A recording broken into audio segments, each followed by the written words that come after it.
Hey guys, I'm here with my client Andrea. She is a dietitian out here in the DMV area. And Andrea, it's nice to have you here. How are you doing today? Hi, Elijah. I'm doing good. Thank you. Good, good, good.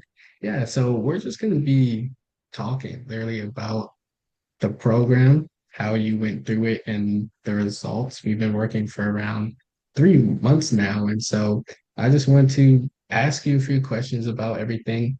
But first of all, can you tell us a little bit more about your business, what you do, and where you're located? Yes, so I am Andrea Whitley. I'm a registered dietitian. I've been a dietitian about 20 years now. I work with women who have hormonal imbalances such as PCOS, endometriosis, and these imbalances cause various symptoms such as stubborn weight gain, headaches, fatigue, things that impact the quality of your life. So I help women who pretty much have been frustrated with trying everything, and they come to me and we help them get over the hump, help them start to lose weight again, feel better, have a better quality of life. And I love it. So it's a really unique service. I think it's really great actually that you're able to change so many people's lives. And that's the reason why I think all of us are doing this is just to change as many people's lives as we can. So that's really great that you're doing that. In terms of the program and just me and finding me, I know I just popped up out of nowhere, but how did you actually find me?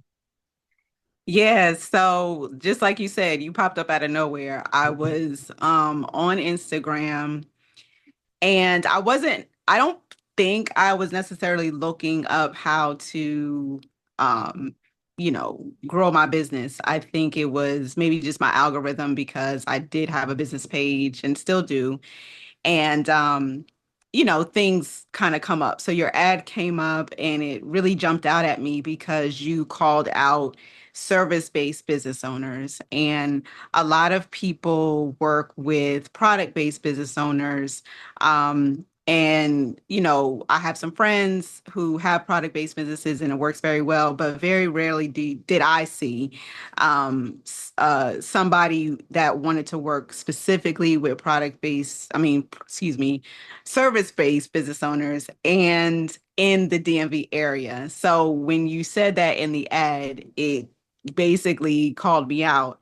And I was like, okay, let me find out more information. And I also like the fact that once I reached out, I got a real person in the DM. It wasn't just an automated message. It was somebody I could actually talk to, somebody, that actually was asking me questions about my business. And, the rest is history. So I feel like I was called out. And that's kind of how I found you. So you kind of did just pop up on my algorithm.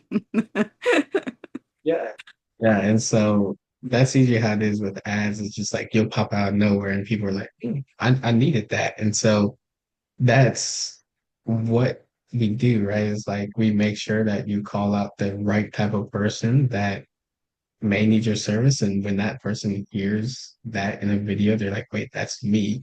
And then they look at your stuff, they see what you're doing, and they see, okay, you look credible, you look experienced, let me reach out. So yeah, that's how we do it.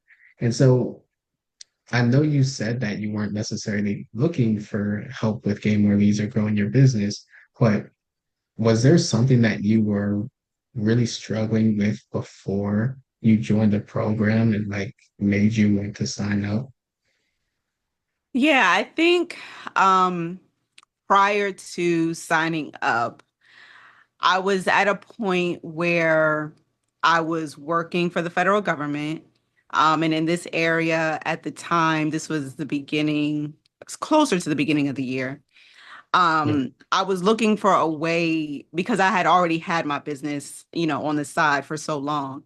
And so I think I was struggling with trying to find a way to get consistent leads in my business to give me predictable income as best as possible.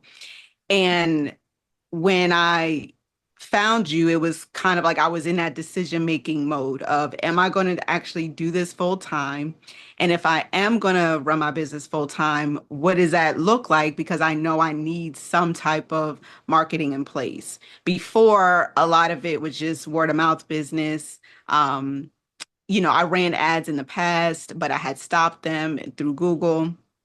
And it's not to say it didn't work, but I didn't go all in at that point. And it was fine because I had a full-time job and I was working. I ended up getting a part-time job. So it got to the point where I was at a crossroad of, am I actually going to do this? And if so, I know I need a marketing pipeline to get my business in front of people. And am I actually going to take this leap and do it, or just keep doing what I'm doing? And these are the results I'm going to get. So it wasn't like I had no success, but it was just I was at a crossroad of, how can this actually be a full-time opportunity for me?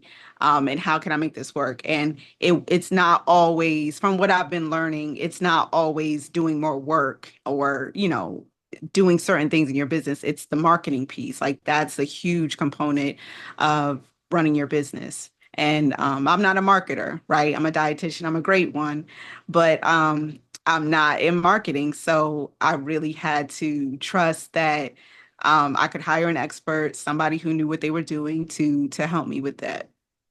Okay. So you said something that I want to just touch on right there. So you said that you want to hire like an expert and you had a mindset of, I am at a cross point right now, crossroad, and I have to choose whether I'm going to go full time or whether I want to stay doing what I'm doing. How were you able to get over that point where we were on a call together? We were on that call, and I said, "Hey, it's going to be this much," and you just said, "Yeah, let's do it." So, what got you to that point, and how did you change your mentality and mindset to actually get there?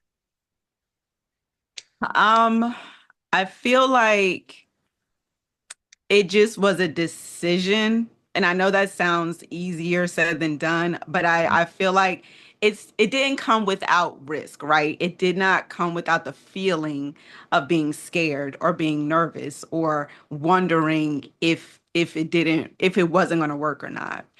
And Mm. so I think over the years, just understanding, business or learning about business, it's like the risk takers get rewarded, but it doesn't mean that the feelings of, is this going to work out? I don't know, are going to go away. So if you're looking for that feeling to go anywhere, and you're going to if you're going to base a decision based off of that feeling, you're never going to make a move because the feeling never goes away, right? Right, From when I started my business, I've had much more success, since the first time I started my business. But even when I first opened up my LLC, it was a decision. It was a risk decision because I didn't know I would be here. So I think for me to get over that hump, when you said the price, of course I was nervous. And of course I was like, I don't know if this is going to work. But from my past success, it's like, if you don't take the risk, you don't get the reward. The risk right, takers get rewarded. That's just how it is. And it doesn't mean they never experience any type of loss, but what I've realized is that people who take the risk, they never really lose, right? Like you yeah, might think it's a loss in your mind from the outside looking in if you never took the risk, but there's always just, okay, we'll change this and it'll get better, or maybe try that and it does get better. So it's kind of like once you're in the risk pool, it's like you're always a success. And I can't really explain it. It's hard to explain, but I knew it was like, look, either I'm going to keep working this job and, keep getting underpaid, or I'm going to meet my colleagues who are in private practice making a lot of money and I'm gonna join them, right? Yeah, I yeah, may go through some bumps that they already passed, but it's like I want to join the ranks of, being a yeah, private practice owner and making a lot of money. And, this is what I have to do. I have to market my business and put myself out there. yeah, It's not the old way of, putting out a Craigslist ad anymore, right? And technology is changing and everyone's scared that they're going to be replaced with AI and things like that. But I'm like, in my mind, if you roll with the wave and learn some things, you're always ahead of the game. So it just really was a decision, even in the feeling of nervousness, even in the feeling of not knowing what was going to happen. Yeah. And it just was like, even though I'm scared, even though I'm nervous, even though I don't understand everything, that feeling is not going to go away, even if I didn't do it. Yeah, I might get temporary relief to say, like, okay, I'm not going to do it. But then the pain of, okay, I'm back at work It and all I don't comes have a back. plan to Yeah. to go full time. It always comes There, back. Yeah. right. It's always this circular conversation I'm having with myself, right? And then if I do decide to do it, say I waited, the price could have gone up, right? So at that point, it's like, say I waited 6 months to work with you, your price could have gone up by that point, and it still would have been well worth it, more than the price that I paid. But at the same time, it's like sometimes when you miss out on opportunities, you know, it was only because of your indecision, not because, it wasn't right for you. So I just didn't want that to hold me back. Yeah. I mean, the people that get it when it comes to making an investment on themselves. They'll get it. Everybody has that feeling. Doesn't matter if you've already invested hundreds of thousands of dollars into yourself. It's never gonna go away. That feeling of somebody asking you for money and you have to trust them, that never goes away. And so that's great that you said that you had that experience, but you were able to push past that in your own mind. And I sat in the same spot where you were on a call with somebody with my own mentor, and they said at present I had to push past that fear of like that is a lot of money and I have to make a choice. It's really like making a choice of do I want to start this path of being successful or do I want to keep just being comfortable? And you have to Yeah. push past that fear and figure out which one do you want to do. Like either way is fine, but if you want something, then there's only a certain path that you can really take, which is actually investing in yourself. So that's really good to say.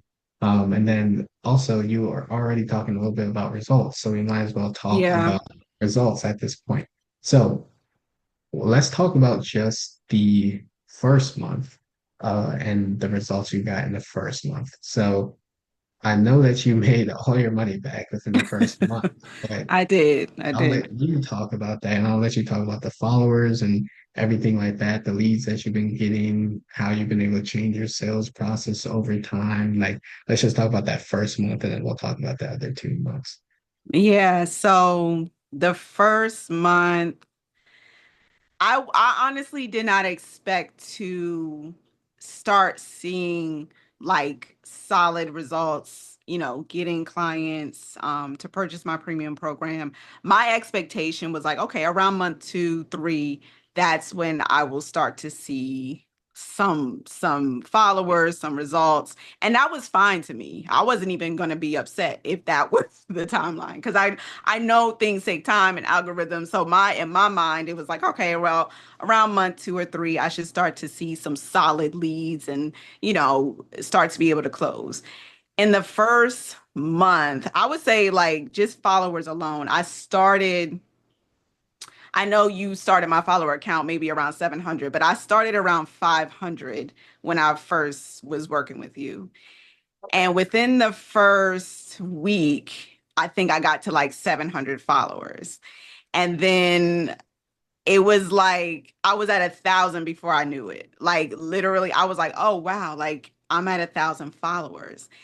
And they were just coming in so fast. And this was before I had a virtual assistant. So they were coming in so fast. And I was like, I don't know if I have the capacity to like see all the like talk to all these people. Yeah. And you really just helped guide me through the process of like how to reach out to people, how to you know, uh have conversations in the DMs and really like, post organically and really start to create more of a community on my IG page. Right. And so um my followers just kept growing. I think within the first, if I'm not mistaken, within the first 2 weeks, I already had closed a premium client. Yep. Yep. And then by the end of that month, I feel like I had closed two more.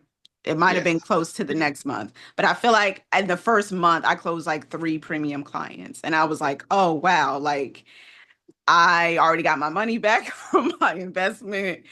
And I was like, wow, like I need to like now scale. And I think around the second month, that's when we talked about hiring a virtual assistant.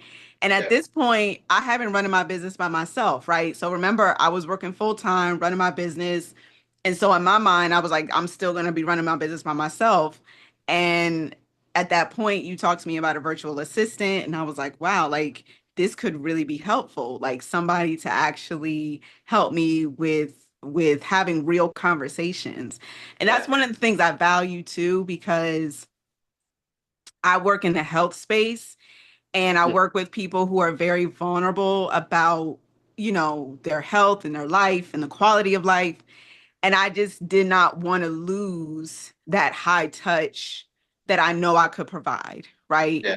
That I know my business can help people with. I wanted to be able to still have real conversations with people, really get to the heart of their issue, and really help them and let them know, like, I'm hands on and I will guide you through this whole process. So I really did not want any kind of like automatic response. It's not to say that anything is wrong with that, but for me, it really mattered because, again, just in the field I'm in. And so hiring a virtual assistant really made that possible, because we can actually still have real conversations with potential clients in our DMs. So I went from 500 followers, excuse me, to just late last week found out I'm now at 4,000 followers, and I have people reaching out to me. I'm thinking like, okay, I'm just focused on getting clients, working with people one on one. Now I'm getting, contacted for brand deals for people who want to work with my brand. Yeah. And I didn't realize how powerful running IG ads was going to be, because it really helped build up my personal brand. And Yeah. my thought process was just, I just want to have a pipeline of people that I could reach out to, potentially work with, get them good results. And again, now it's like publicists are reaching out. People are, hey, can you do this, for my brand? Can you help me, promote my IG? So it's just like, wow, like people are actually noticing. And it's so funny because in my mind I'm like, well, I've been here, but people just didn't know. Right? Yeah. Like people just Yep. did not know I existed. Visible. Yeah. Right. It just was that. It wasn't, you have all these thoughts of like, am I good enough? Is my program good enough? But really, you're just not visible. Like when you don't run ads for your business, people just do not see you. And Yeah. it's not that you're not good enough. It's just that you're not visible. And when you become visible and you share your results with people, then you have more opportunity to make an impact. Yep. So yeah, Yeah. You just have to be more visible, get your name out there. And that's what I told you earlier. I'm like, hey, right now in your business, nobody knows about you. And I'm like, yeah, even if you have 10K followers, still nobody knows about you. More people need to know about you. And that's why I tell people. And so as soon as you got your ads out and people started noticing you, that's when the leads started coming in, the followers started coming in, and you're yeah. building a brand while you are also getting leads and making money. I mean, how much have you made in the past 3 months, if you have Oh to just like wow. Hold on, estimate let me, I gotta calculate. Yeah. Um, how much have I made?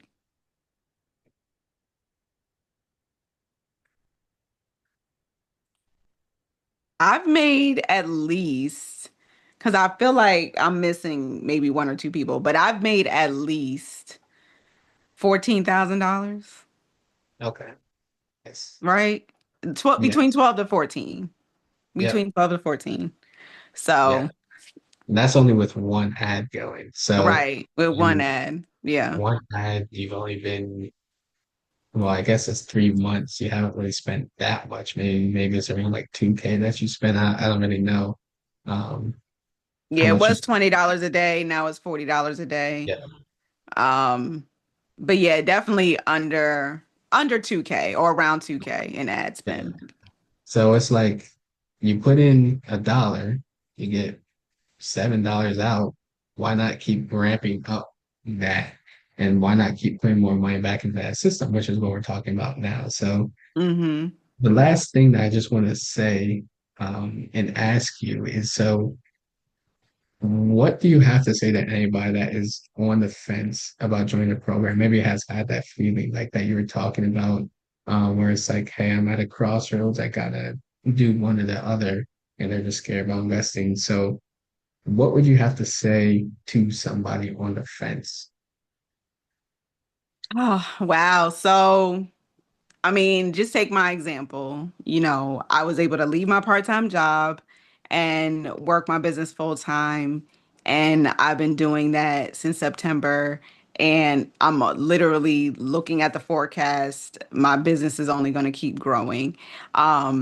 So I would say to somebody who's on the fence, just know that that feeling in the pit of your stomach when you have to whip out your credit card or when Elijah says the price, regardless of if you do it or not, it's not going to go anywhere. But what isn't going to happen is you're not going to grow if you don't take the risk. Um, you have to take the leap, right? It's about overcoming your feeling because your feelings aren't facts, right? So do it. That's what I would say. Just do it. um, I know you might be nervous. I know you might be scared. I know you might not know if he can do it. He's a real deal. He's helped me. I always joke with him, he's Gen Z, I'm millennial, so he knows what he's doing when it comes to this social media game. Um, there is a formula to it, and it's okay if you don't know it because Elijah does. And if you want to make some money, if you really want to impact people's lives with your business, um, run some IG ads, do some marketing. Your money will come back in the first month. Um, so my advice is just do it. Overcome the feeling. Start it, do it. Elijah's great. And I can't say any more like good things about him. I mean, he jumps right in. He's great to work with. Um, it's just like a well-oiled machine. He knows what he's doing. He'll be there to guide you, to help you. Um, so I'm impressed. I'm so happy I did it. Yeah, thank you. And it's like you said, there's a process behind it that everybody just has to learn. It's not luck. It's actually a system and a process that you just have to know and do. And so, yeah, I appreciate you for hopping on and doing this interview. It was Of great. course. Of Um, course. but guys, if you watch this and you felt any sort of connection to what Andre was saying about investing in yourself, learning these skills and running Instagram ads, this is something that we can talk about. I can help you out with this. I'm gonna put a link down in the description for a booking call Calendly link. So just book a call with me. We can talk about it and then we can go from there. But again, thank you, Andrea. It was very, Of very nice. course. Thank you. Nice to work with you, Elijah. Talk to you soon. Talk to you soon. Bye.